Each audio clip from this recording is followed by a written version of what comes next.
ರಕ್ತದಲ್ಲಿ ಗ್ಲೂಕೋಸ್ ಅಂಶ ಹೆಚ್ಚಾದ್ರೆ 5 ಗ್ರಾಮ್ಗಿಂತ ಹೆಚ್ಚಾದ್ರೆ ನಿಮ್ಮ ರಕ್ತ ಏನಾಗತ್ತೆ? ಮಂದ ಆಗತ್ತೆ. Sir heart problem, blood thick ಆಗಿದೆಯಪ್ಪ, BP ಬಂದಿದೆ, ಬ್ಲಡ್ ಥಿನ್ನರ್ ತಗೊಳ್ಳಿ ಅಂತ ಕೊಡ್ತಾರೆ. ಹೌದಲ್ಲ? ಆ ಡಾಕ್ಟರ್ ಒಂದು ಪ್ರಶ್ನೆ ಹಾಕಲ್ಲ, ಬ್ಲಡ್ ಯಾಕೆ ಥಿಕ್ ಆಗಿದೆ? ಪ್ರೀಮಿಯಂ ಫುಡ್ ತಂದಿದೀವಿ, ತಿನ್ನು. ಅಕ್ಕಿ ಗೋಧಿಯನ್ನು ಏನ್ ಮಾಡಿದ್ದಾರೆ? ಬೀಜವನ್ನ ಪೇಟೆಂಟ್ ಮಾಡ್ಕೊಂಡಿದ್ದಾರೆ ಈ ಕಂಪನಿಗಳು. ಪುಡುಕ್ ಅಂತ ಪಾಪ್ಕಾರ್ನ್ ಬಾಯಿ ಹೋಗ್ತಾ ಇದೆ, ಪಿಜ್ಜಾ ತಿಂತಾ ಇದ್ದೀರಾ. ಹೊಟ್ಟೆಲಿ ಏನಾಗಿದೆ? ರಕ್ತ ಮಂದ ಆಗಿದೆ. ನಿಮ್ಮ ಹಾರ್ಟ್ ಪಂಪ್ ಮಾಡಕ್ಕಂತ 30 ವರ್ಷ ಹುಡುಗ ಸತ್ತೋಗಿದ್ದಾನೆ, ಹಾರ್ಟ್ ಪ್ರಾಬ್ಲಮ್. ಅಕ್ಕಿ ಗೋಧಿ ತಿನ್ರಿ, ಹೊಟ್ಟೆ ಮಾಂಸ ತಿನ್ರಿ, ಏನಾದ್ರೂ ತಿನ್ರಿ, ಈ ಟ್ಯಾಬ್ಲೆಟ್ ತಗೊಳ್ರಿ ಅಂತ ಸ್ಟೇಜ್ ಬಂದ್ಬಿಟ್ಟಿದೆ. ಪ್ರಾಬ್ಲಮ್ ಏನಂದ್ರೆ, ಈ ರೀತಿ ನೀವು 100 ಜನ MD MS ಡಾಕ್ಟರ್ಸ್ನ ಕೂರಿಸಿ ಸ್ಟ್ಯಾಟಿಸ್ಟಿಕ್ಸ್ ತಗೊಂಡ್ರೆ ಅವರಲ್ಲೂ 30 ಜನಕ್ಕೆ ಡಯಾಬಿಟೀಸ್. ಅವ್ರಿಗೂ ಗೊತ್ತಿಲ್ಲ ಹೆಂಗೆ ಹೊರಗಡೆ ಬರಬೇಕು ಅಂತ. ಏನಾಗಿದೆ ಕಳೆದ 50 ವರ್ಷದಲ್ಲಿ? ಅಕ್ಕಿ ಗೋಧಿ ತಿಂದು ನಮ್ಮ ದೇಹಕ್ಕೆ ರಕ್ತ ಒಳಗಡೆ ಬಿಡುಗಡೆ ಆಗಬೇಕಾಗಿದ್ದ ಗ್ಲೂಕೋಸು ದಾರಿ ನೆರೆ ತರ ಬೆರೆಸ್ಕೊಂಡ್ಬಿಟ್ಟಿದೆ. ಅಂದ್ರೆ ಅಕ್ಕಿ ತಿಂದಾಗ, ನೀವು ಈ ಬಿಳಿ ಅಕ್ಕಿ ತಿಂದಾಗ ನಿಮ್ಮ ರಕ್ತದಲ್ಲಿ ಬಿಡುಗಡೆ ಆಗಬೇಕಾಗಿದ್ದ ಗ್ಲೂಕೋಸು ನಿಧಾನವಾಗಿ ಬರಬೇಕು. ಯಾಕೆ ನಿಧಾನವಾಗಿ ಬರಬೇಕು? ರಕ್ತದಲ್ಲಿ ಗ್ಲೂಕೋಸ್ ಅಂಶ ಹೆಚ್ಚಾದ್ರೆ 5 ಗ್ರಾಮ್ಗಿಂತ ಹೆಚ್ಚಾದ್ರೆ ಹೋಮಿಯೋಸ್ಟಾಸಿಸ್ ಅಂತಾರೆ, ಸಮತೋಲನ. ಗ್ಲೂಕೋಸ್ ಸಮತೋಲನ. 5 ಗ್ರಾಮ್ಗಿಂತ ಹೆಚ್ಚಾದ್ರೆ ನಿಮ್ಮ ರಕ್ತ ಏನಾಗತ್ತೆ? ಮಂದ ಆಗತ್ತೆ. ಯಾಕೆ? ಒಂದು 100 ml ನೀರು ತಗೊಂಡು 5 ಗ್ರಾಮ್ ಸಕ್ಕರೆ ಹಾಕಿ ಬಿಸಿ ಮಾಡಿದ್ರೆ ಏನಾಗತ್ತೆ? ಅಲ್ಲಿ ಗುಲಾಬ್ ಜಾಮೂನ್ ಪಾಕ ಹಂಗೆ ತಾನೇ ಮಾಡೋದು.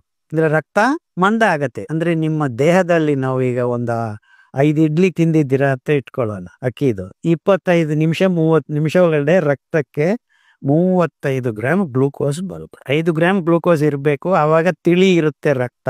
ನಿಮ್ಮ ಹಾರ್ಟ್ ಪಂಪ್ ಮಾಡೋದಕ್ಕೆ ಆಗತ್ತೆ. ಎಷ್ಟು ಪಂಪ್ ಮಾಡಬೇಕಂದ್ರೆ ಆಲ್ಮೋಸ್ಟ್ ಮೈಲ್ ಗಟ್ಲೆ ರಕ್ತನಾಳಗಳಿದೆ. ಒಂದ್ ಸತ್ತ ಅದೀನಿ ಡಪ್ ಅಂತ ಹೊಡೆದ್ಬಿಟ್ರೆ ಬುರ್ರ ಅಂತ ಹೋಗಿ ಮತ್ತೆ ತಿರುಗಿ ಬರಬೇಕು. ಕಿಡ್ನಿ ಹತ್ರನೋ ಇಲ್ಲ ಯಕೃತ್ ಹತ್ರನೋ ಇಲ್ಲ ಲಂಗ್ಸ್ ಹತ್ರ ಬರಬೇಕು. ಕ್ಲೀನ್ ಆಗ್ಬೇಕಲ್ಲ. ಕ್ಲೀನ್ ಆದ್ಮೇಲೆ ಮತ್ತೆ ಹಾರ್ಟ್ಗೆ ಹೋಗುತ್ತೆ. ಇಷ್ಟೆಲ್ಲ ನಡಿಬೇಕು ಅಂದ್ರೆ ನಿಮ್ಮ ರಕ್ತ ತಿಳಿಯಾಗಿರ್ಬೇಕು. ಈಗ ಏನ್ ಮಾಡಿದ್ದೀರಾ ನೀವು? 5 ಗ್ರಾಮ್ ಇರಬೇಕಾಗಿದ್ದು ಗ್ಲೂಕೋಸ್ ಎಷ್ಟು ಮಾಡಿದ್ದೀರಾ? 35 ಮಾಡಿದ್ದೀರಾ. ಅಷ್ಟೇ ಸಾಲದು. ಒಂದು ಗುಲಾಬ್ ಜಾಮೂನ್ ತಿನ್ನೋಣ, ಅದಾದ್ಮೇಲೆ ಒಂದಿಷ್ಟು ಕಾಫಿ ಕುಡಿಯೋಣ, ಎಲ್ಲ ಸೇರಿ ಒಟ್ಟಾರೆ 50 ಗ್ರಾಮ್ ಬಿದ್ದಿದೆ, ಸಾಕಾಯ್ತು. ಸೊ ನಿಮ್ಮ ಅಂಗಗಳಲ್ಲಿ ಯಾವುದಕ್ಕೆ ಮೊದಲನೇ ತೊಂದರೆ? ಈಗ heart. Sir heart problem, blood thick ಆಗಿದೆಯಪ್ಪ, BP ಬಂದಿದೆ, ಬ್ಲಡ್ ಥಿನ್ನರ್ ತಗೊಳ್ಳಿ ಅಂತ ಕೊಡ್ತಾರೆ. ಹೌದಲ್ಲ? ಬ್ಲಡ್ ಥಿನ್ನರೇ ತಾನೇ ಕೊಡೋದು. ಆ ಡಾಕ್ಟರ್ ಒಂದು ಪ್ರಶ್ನೆ ಹಾಕಲ್ಲ, ಬ್ಲಡ್ ಯಾಕೆ ಥಿಕ್ ಆಗಿದೆ? ಇಲ್ಲ, ನಮ್ಮ ಹತ್ರ ಟ್ಯಾಬ್ಲೆಟ್ ಕೊಟ್ಟಿದ್ದಾರೆ ಥಿನ್ ಮಾಡ್ಕೊಳ್ಳೋದಕ್ಕೆ, ತಗೊಳ್ಳಿ. ಹೌದು ಸರ್, ಹಾಕೊಂಡೆ, ಆರಾಮಾಗಿದ್ದೀನಿ ಸರ್, ತಗೋಪ್ಪ.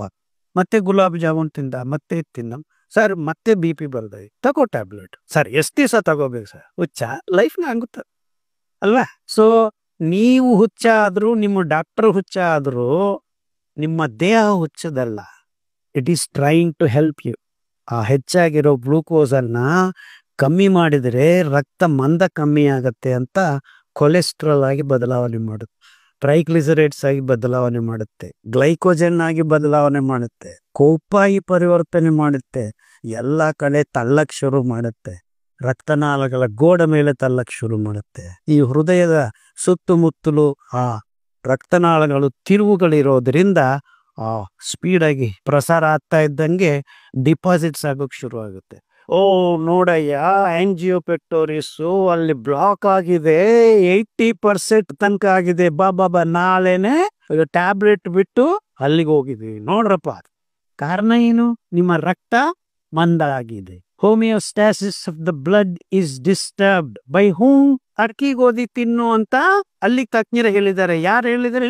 ಈ ಪ್ರಿಮಿಟಿವ್ ಫುಡ್ ತಿಂತ ಇದೀಯಾ, ಪ್ರೀಮಿಯಂ ಫುಡ್ ತಂದಿದೀವಿ, ತಿನ್ನು ಅಕ್ಕಿ ಗೋಧಿಯನ್ನು ಏನ್ ಮಾಡಿದ್ದಾರೆ? ಬೀಜವನ್ನ ಪೇಟೆಂಟ್ ಮಾಡ್ಕೊಂಡಿದ್ದಾರೆ ಈ ಕಂಪನಿಗಳು. ಅಂದ್ರೆ ಪ್ರಪಂಚದಲ್ಲಿ ಎಲ್ಲಿ ಅಕ್ಕಿ ಗೋಧಿ ತಿಂದ್ರು ಈ ಕಂಪನಿಗಳಿಗೆ ನೀವು ಆ ಪೇಟೆಂಟ್ ಮೂಲಕ ರಾಯಲ್ಟಿ ಕೊಡ್ತಾ ಇರಬೇಕು.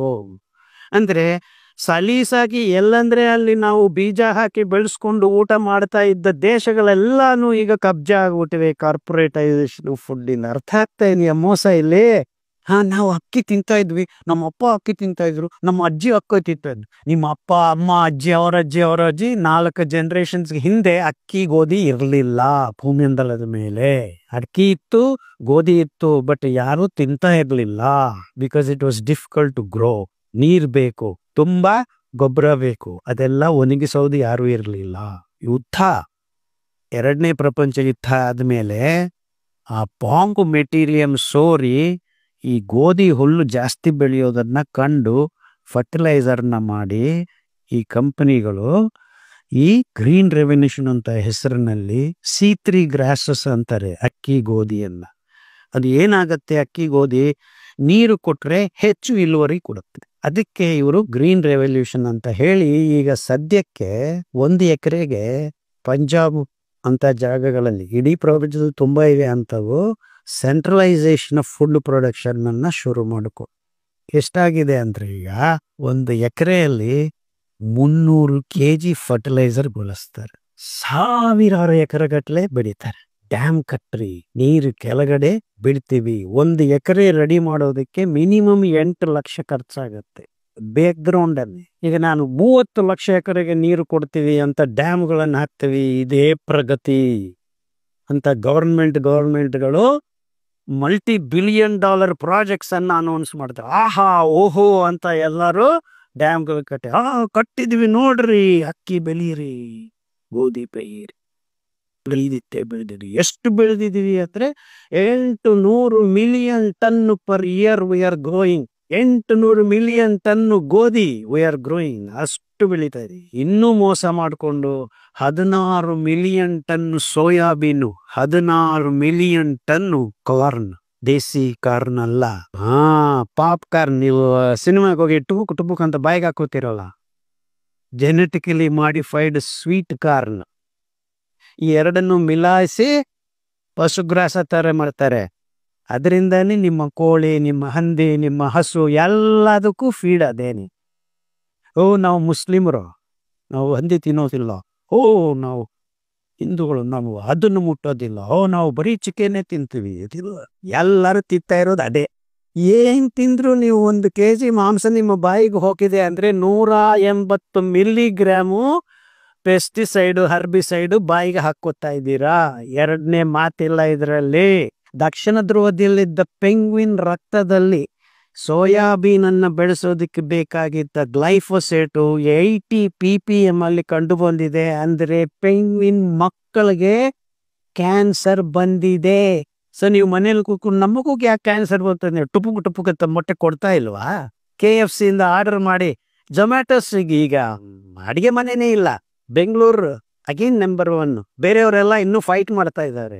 1.2 crores. ಇವತ್ತು Zomato, Swiggy number will be more. ಯಾಕಂದ್ರೆ IPL ಮ್ಯಾಚ್ ಎಲ್ಲ ಯಾರು ಅಡಿಗೆ ಮಾಡೋದು, ಕ್ಲೋಸ್. ನೋಡಿ, ಈ ಕಾರ್ಪೊರೇಟ್ ವ್ಯವಸ್ಥೆ ಇಂತ ಕ್ರಿಯೇಟ್ ಮಾಡುತ್ತೆ.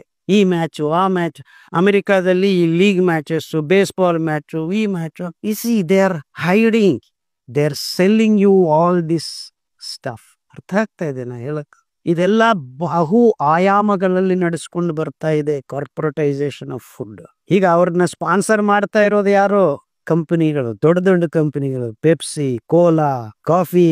That's what is happening behind. Rohit Sharma ಇಷ್ಟು ಓಡಿದ್ದಾನೆ, ಅಷ್ಟು ಪುಡುಕ್ ಅಂತ ಪಾಪ್ಕಾರ್ನ್ ಬಾಯಿ ಹೋಗ್ತಾ ಇದೆ. ಪಿಜ್ಜಾ ತಿಂತಾ ಇದ್ದೀರಾ, ಹೊಟ್ಟೆಯಲ್ಲಿ ಏನಾಗಿದೆ? ರಕ್ತ ಮಂದ ಆಗಿದೆ. ನಿಮ್ಮ ಹಾರ್ಟ್ ಪಂಪ್ ಮಾಡಕ್ಕಂತ 30 ವರ್ಷ ಹುಡುಗ ಸತ್ತೋಗಿದ್ದಾನೆ ಹಾರ್ಟ್ ಪ್ರಾಬ್ಲಮ್ ಅಂತ. 1 2 ಲಕ್ಷಾಂತರದ ಸತ್ತ.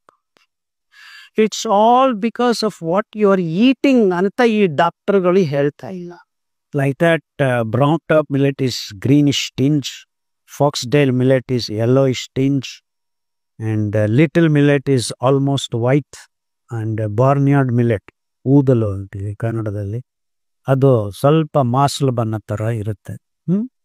ಈ 5 ಧಾನ್ಯಗಳು ನಮ್ಮ ದೇಹದಲ್ಲಿದ್ದ ಅಂಗಾಂಗಗಳನ್ನ ಪೌಷ್ಟಿಕಾಂಶಗಳನ್ನ ಕೊಡೋದು ಒಂದು ಕಡೆ ಆದರೆ, ಇಲ್ಲಿ ತನಕ ವೈದ್ಯ ಲೋಕ ಗೊತ್ತಾಗದೆ ಇರೋದು ಏನು ಗೊತ್ತಾಗಲ್ಲ. ಯಾಕಂದ್ರೆ ಅವ್ರಿಗೆ ಈ ಧಾನ್ಯಗಳು